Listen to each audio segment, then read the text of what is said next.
Another question will be, it is estimated that the banks will set aside from their last year's profit somewhere between 25 and 26 billion. Now, my view is that that figure can be increased because we will actually have the CBN come up with matching funds. So if the banking industry brings 25 billion to the table, then the CBN should be able to bring a counterpart 25. So we have a larger pool, 50 billion. And I think if we carry on like that year after year, then this probably can be a way to grow the SMEs. So is it only for existing SMEs, or you can have fresh newcomers inside? Fantastic. This applies to both startup businesses. So you don't have a track record, all you have is an idea. Now, if you go through a formal process, I believe that CBN and the Bankers Committee will partner with stakeholders who will help them develop feasibility studies, business plans for these companies, particularly if they don't have any history. Now, it will then be a function of the viability of the business, the qualifications and the experience of the promoter of that business. Now, if all of those boxes are ticked, so what it means is there must be a well-determined investment criteria, particularly for a business that is a startup. So the beauty of this is that a startup can access that equity. As a matter of fact, equity is the best form of capital for a startup business because it is going through the early stages, its cash flows are not yet strong, so you don't want to burden that kind of business with debt service. So equity is the best way, so it can go for the startup. It can also be used by existing businesses who want to expand, their scope of operation. So how do you determine the percentage share?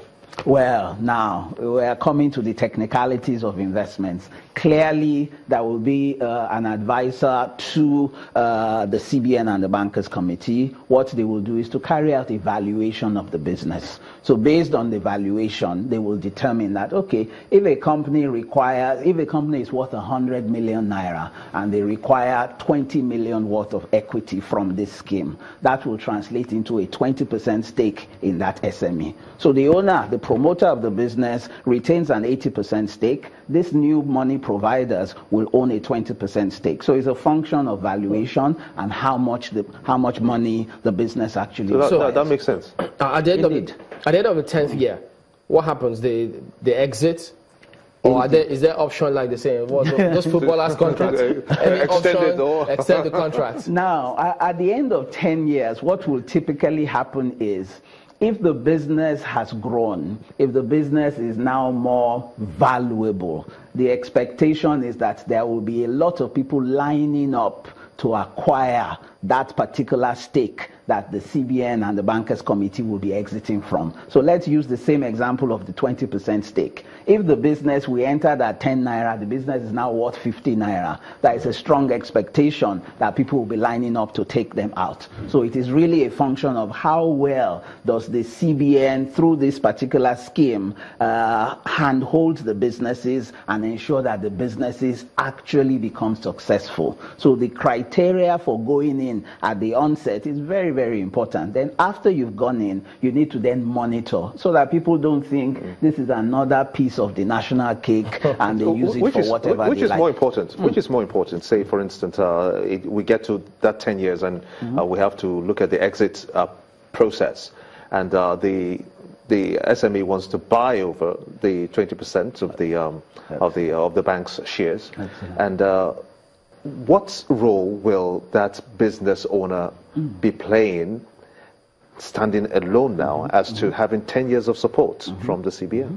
Well, the expectation is that in the course of the 10 years, the business owner's skill and capacity and managerial ability would have been enhanced over the 10-year period, right? And at the end of 10 years, one of the options I mentioned earlier is the stake that is held by the CBN could be sold to a third party, or an option could be given to the owner to buy out that CBN's 20% stake, right? So my view is that ultimately the expectation is that in the course of the 10 years, this business would have grown significantly in terms of capacity, in terms of employment generation, in terms of profitability. The more profitable the SME is, the more tax revenues government will get. So it will be a win-win situation scenario for all the stakeholders, the business owner, the banking community, employment generation for Nigerians, and tax to the Federal Treasury. You know, I see that they also talk about reviving ailing companies or injecting fresh capital or establishing fresh companies. So is it the same principle, the same strategy that will apply to if you're bringing up ailing companies or starting up new ones? Well, if you are trying to turn around ailing companies, you would naturally have to be a bit more careful because for the company to be ailing, it means that certain wrong decisions were made, or it means that certain adverse events have occurred. It could be that maybe the person who's managing the business did not have a clue about how to run that business. So the very first thing will be to identify the root cause of that business is near failure. Now, if it means that the CEO